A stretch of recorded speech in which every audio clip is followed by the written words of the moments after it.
This is an intro. Who needs an intro? I don't need an intro. This is just a vape show. It's just a vape show. Vape show. This is an intro. Who needs an intro? I don't need an intro. This is just a vape show. It's just a vape show. Vape show. YouTube, what is up? I'm your homeboy Josh, back at you, and today we're going to throw another build together. There's 1 week remaining to get your entries in to Coil Wars Battles Helix Edition. The last day to enter your build is the 27th. That is a week from today, Friday. So I thought we'd go ahead and throw together one more Helix coil together. The first one we did was the Staple Tiger Alien Helix, whatever that thing was. We threw it into the Triad RDA. The next one we did was the Staple Helix coil. We threw both those into the coil art devices. That was fun. And now we're going to do a double Staple Helix coil. This build holds a lot of similarities to the Staple Helix, the one we threw into the coil art devices, some variations and everything, and we're going to corrugate some of the ribbon wire too, so it's going to be a corrugated double Staple Helix. It's going to be awesome. And we're going to throw it all into the Shuriken RDA, sent on over from Cthulhu Mods. I'm pronouncing it right this time, so... Anyway, so step one. Step one is to create our original Staple Helix. We're going to twist some wire together. We're going to use 2 strands of 30 gauge kanthal for our frames. The kanthal and the stainless steel and the nichrome all mixing together, it's going to make for some interesting color variations, is the theory anyway. So I'm taking a strand of 30 gauge kanthal, about arm's length, 2 arms length across, anchor them on into the drill and twist them together. You want them good and tight. The tighter the better, because I want more helix wraps when it comes time to helix this, more than I had with the Staple Helix that we put together the other week. I want it to be a little bit tighter. So once I have everything nice and tight, I go ahead and clip it off at the chuck. Now the reason I clip it off at the chuck is because I can stretch out the wire good and tight with my other hand, and I can clip it off at the chuck, and that way it doesn't bunch up as much. It keeps it relatively straight. Twisting wire together, it has a tendency to sort of bunch and wave if you cut it off in the wrong spot. So cutting it off by the chuck while I'm pulling it tight seems to do the trick most of the time. From there, we've got to prepare our staple cores. Our staple cores are going to be 5 strands of 0.3 3/16 stainless steel ribbon wire. I got that from KB Vapor on eBay. But our center strand is going to be corrugated. So it's going to be 2 strands of ribbon wire, 2 strands of ribbon wire, and down the middle, a corrugated strand. And the way I like to feed my wire through the paper crimpers, and what Mr. Rambo, Dwayne Rambo, co-creator of Coil Wars, pointed out to me, is that if you're feeding these through the paper crimpers, it can have a tendency to offset itself sometimes. It won't quite follow the right path all the time. So what helps is to use the paper crimper with one hand and guide the wire through with the other hand, just slowly bringing it on through. That way it keeps the wire nice and straight. You have to worry about the wire having any waves to it in the process. When I'm putting that corrugated strand onto the, I want to make sure I twist it so that it's lined up vertically. The corrugated strand of wire needs to run like this up against the 2 strands of ribbon wire. It needs to be vertical like this, like a vertical wave. So what I do when I'm putting it on the swivels is I'm twisting it and making sure that it's lined up in such a way that the bit of roundness to that end of the swivel tool is lined up parallel to those waves in the wire. I want that not to lay like this horizontally, I want it to lay like this vertically. So what I do with my other strands of ribbon wire, I pulled off enough wire that's 4 times as long as the corrugated strand. Take them off the spool as long as the corrugated strand is. Measure it up against that, and then double it up. And then I folded it up in half, and then I folded it through the swivel tools so that it all lands so it's right up next to the corrugated wrap. Up by the top of the swivel tools, I will take some 40 gauge round wire. 40 gauge is good where I can, wrap that around that bit of stacked ribbon wire good and tight. It's sort of like a temporary hold on it and keeps it nice and bound together. And then straightening out the wire, making sure that they're all in line together. I use a bit of spit here. I'm not making this wire for anyone else but me, so I don't mind using spit to straighten out the wire and get everything good and packed together. Spit acts like this natural sort of temporary glue for the stack of ribbon wire, and bringing it together with the spit eventually, you do that, 10, 20 times, it kind of all sticks together in this one matted bit of stacked ribbon wire. From there, I'll take my 30 gauge twisted wire, which I've kind of folded in half, loop it through the swivel tools so it's right up behind that folded over ribbon wire. I take a bit of tape.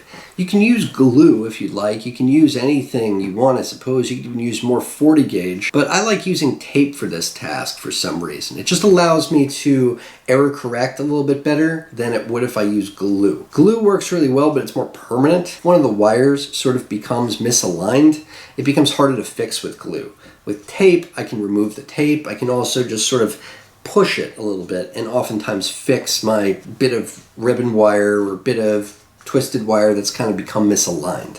So tape is handy for something like that if I'm planning on possibly needing to error correct at some point. I run my fingers through it a few more times and then put a bit more tape on the end and then anchor it on into the chuck of my drill. Now I anchored the wire into the drill, and that sort of acts as just sort of like a platform between the drill and my vise and the swivel tools. It's kind of like a platform where I can operate the helix.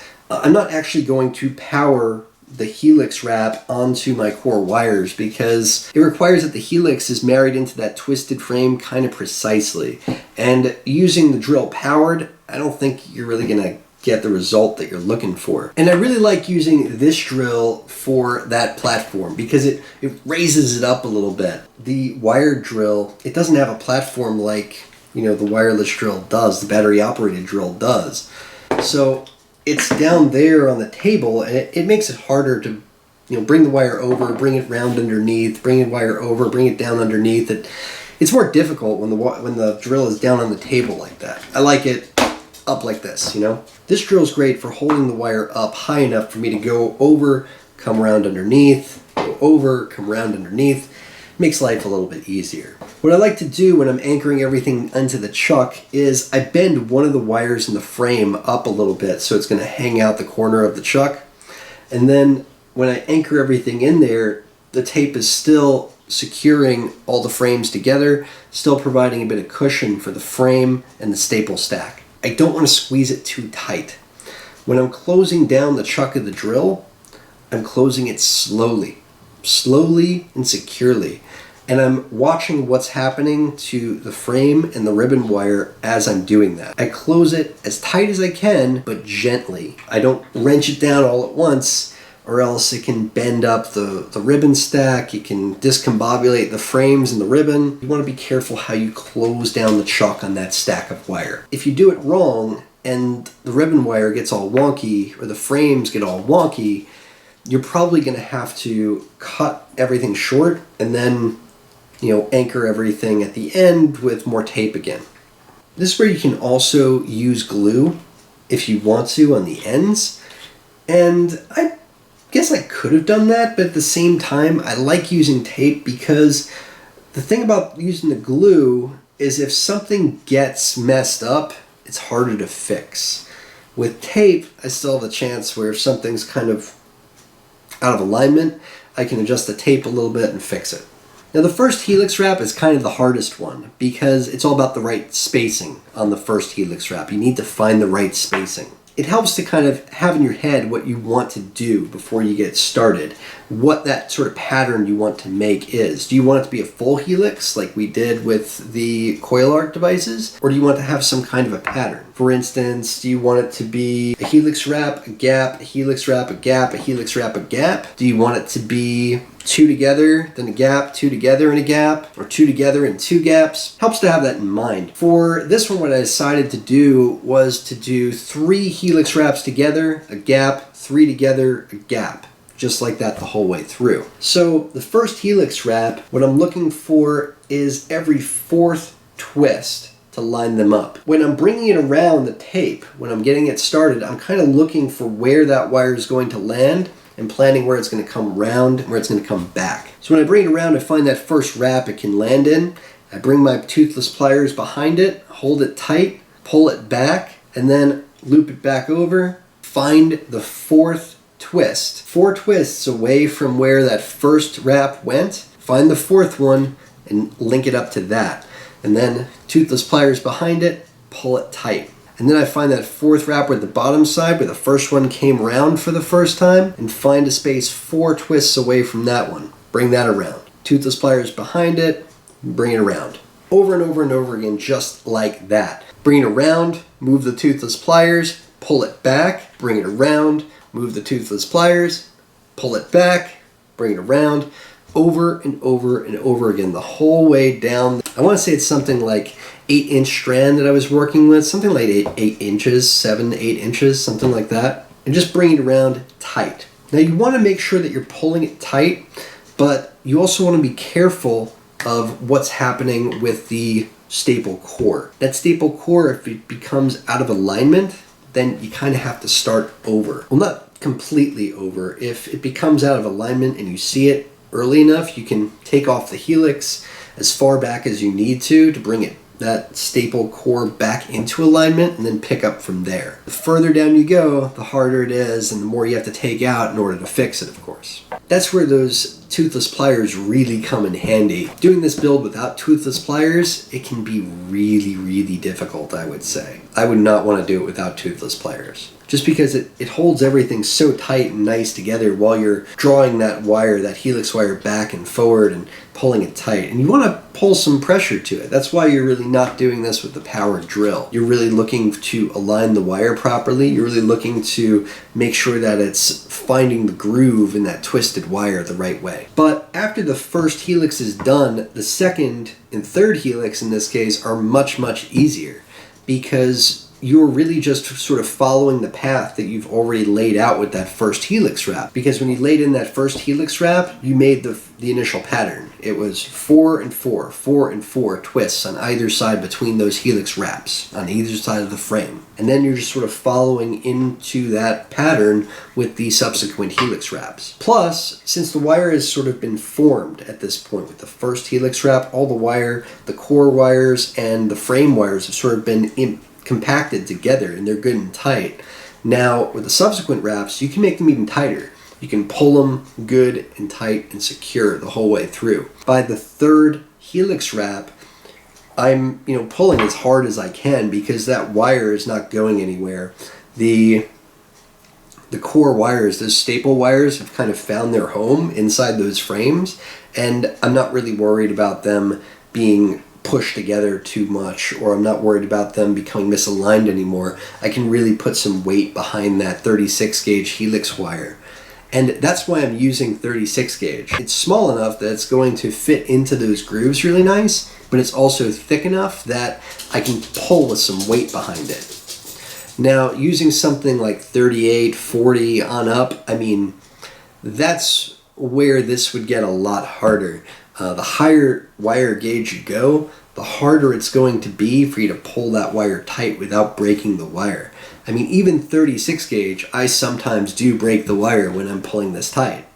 And then, I cuss myself and I've got to take the wire out, and roll it back, and, I've got to start over with that helix wrap because it didn't make it to the end, But it's like all things, the more you do it, the easier it gets. And you'll notice that too, right in making the first helix coil. The second helix, the third helix wrap are easier than the first helix wrap to do. It becomes a lot easier as you go. You kind of find a rhythm to it.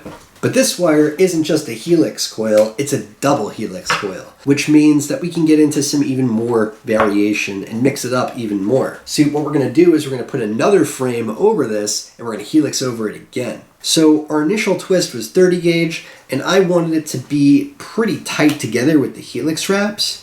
And I'm also trying to watch out for my ohms. I don't want this to ohm out too low. That's why for the frames I use 30 gauge, and for the outer frames I'm using twisted 32 gauge.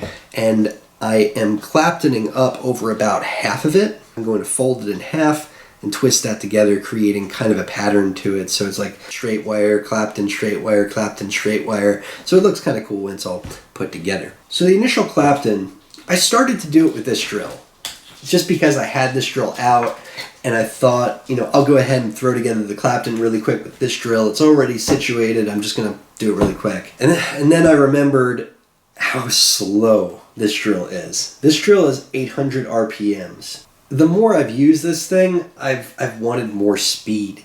My buddy Dwayne, co-creator of Coil Wars, Mr. Rambo, he's a speed demon. He actually has a contest going on right now until Monday on his Facebook page for timed alien builds. So if you're daring enough to make a video of yourself putting together an alien coil and time it, he's looking for entrants for that right now on his Facebook, Dwayne Rambo.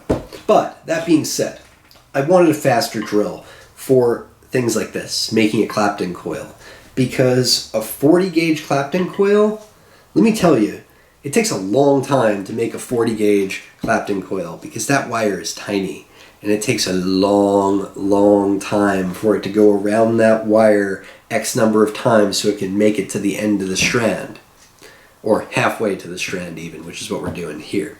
So I put this away pretty quick. I grabbed my other drill, put it down on the table, and I let it rip at a full 5,000 RPMs. Just to give you an idea of the difference in the speed, I'll never build another clapton coil on this thing again. I never will, just because that thing is just so much faster, so much quicker, and it makes the clapton nicer too, if you ask me. Since it's rotating at a faster speed, it's pulling the wire tighter onto the core wire. The only thing about it is that you really need to make sure that the wire is centered in the chuck.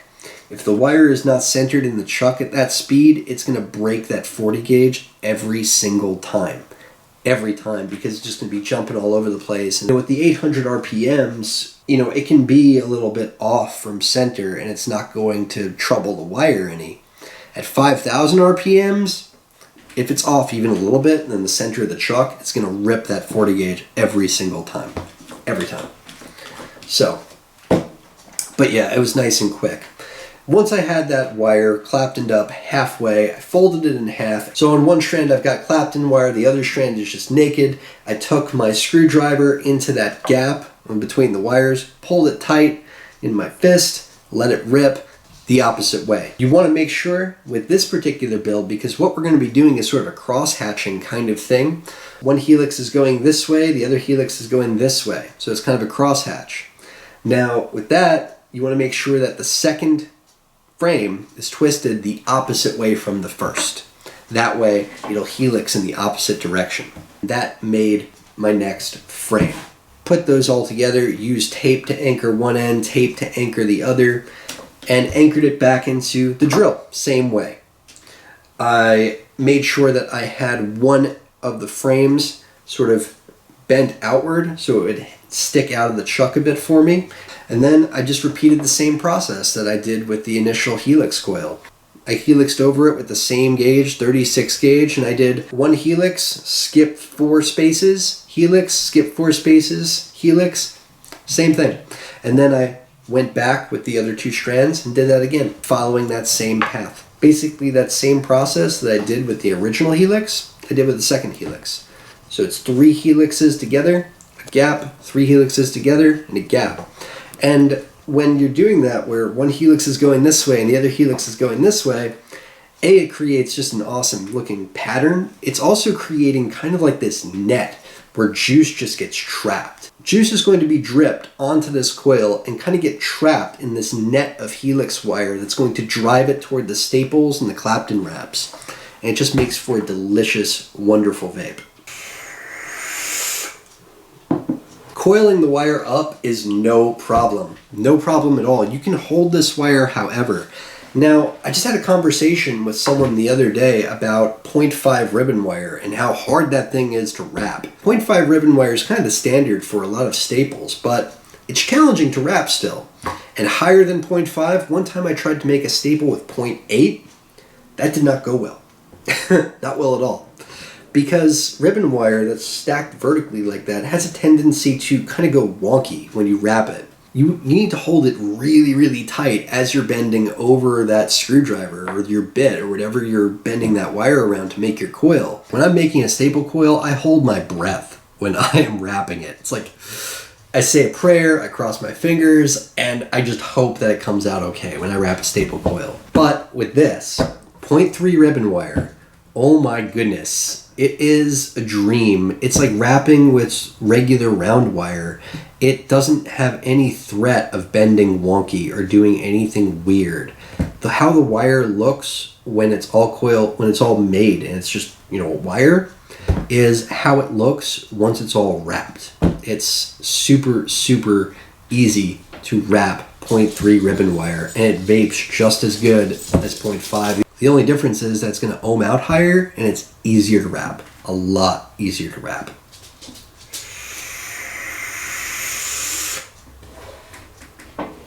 From there, I positioned everything in the Shuriken 24mm RDA sent on over from Cthulhu Mods.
All the way open, all 3 air holes.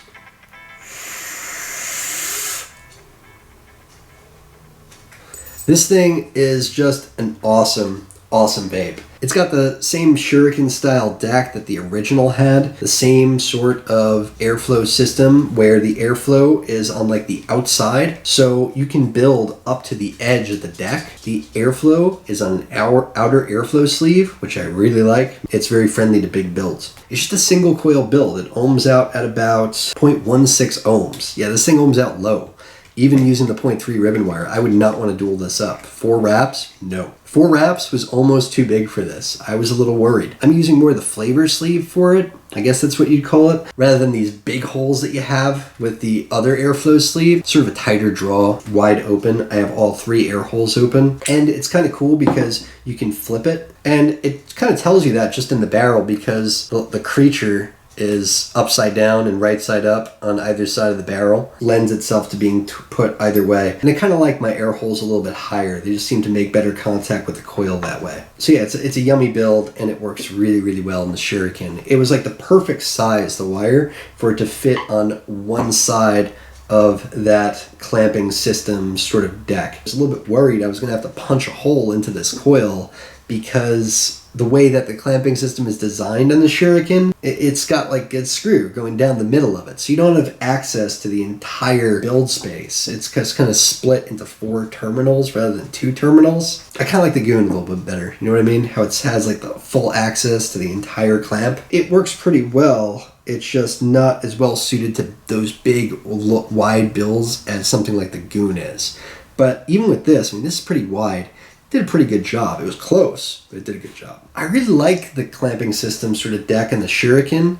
However, my feelings on the Shuriken are kind of like, it was a good, innovative deck, but I feel like people have done it better since then. I've seen a bunch of devices come out that have added springs to it, and I feel like I like that a little bit better than the original. I like it for its innovation, but I feel like since its development, people have taken the concept of the Shuriken and made it a little bit better. But Cthulhu Mods really put together a nice clamping system style deck.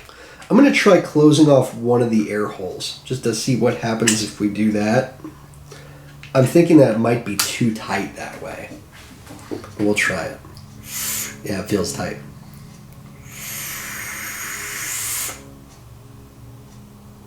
Flavor is just ridiculous though. It's ridiculous flavor. This is Lost from Boss Life. I want to say that this wasn't one of my favorite juices when I did the review, but it's kind of grown on me a bit. I've been vaping this for the past couple days. I really like it.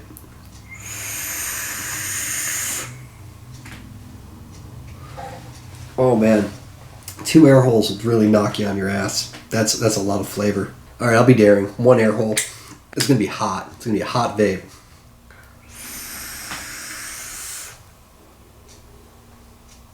Oh man, it's like a punch in the cheeks.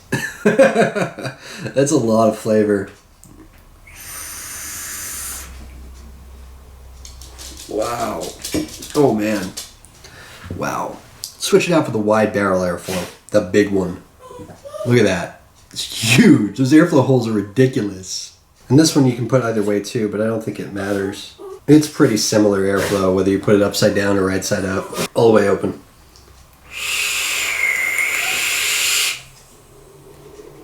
It was dry. It was a little dry. That was a little dry. It can be very leaky through here too. So that's why I like the smaller airflow holes too.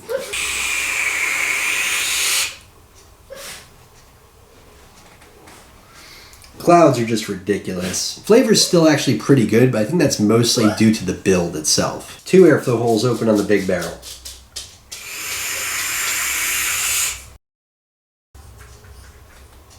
That's pretty good. I still like the small barrel better. 1 airflow hole open on the big barrel.